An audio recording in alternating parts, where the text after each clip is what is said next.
மக்களே பாய். நான் சொல்ல போகிறதால உண்மைங்க. நம்புங்க, நம்பாமல் போங்க.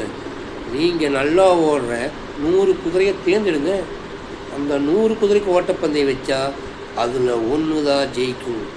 நல்லா ஓடுற 100 மாணவர்களை தேர்ந்தெடுங்க.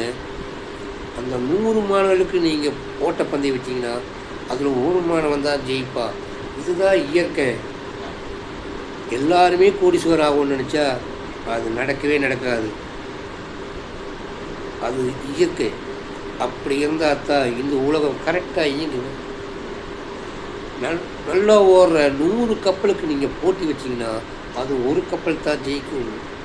நீங்கள் என்ன விலை கொடுத்து 100 விமானங்கள் வாங்கினாலும் 100க்கு நீங்கள் ஒன்றா போட்டி வச்சிங்கன்னா அதுலேயும் ஒன்று தான் ஜெயிக்கும். நம்புங்க, நம்பாமல் போங்க. இதுதான் இயற்கைங்க. 100 காருக்கு நல்லா ஓடுற காருக்கு போட்டி வச்சிங்கன்னா அதில் ஒரு கார் தான் ஜெயிக்கும். 100 பைக்குக்கு நீங்கள் போட்டி வச்சிங்கன்னா அது ஒரு பைக்கு தான் ஜெயிக்குங்க.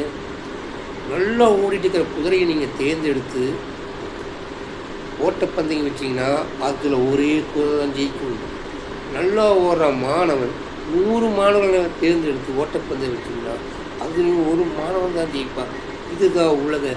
நம்புங்க, நம்பாட்டி போங்க.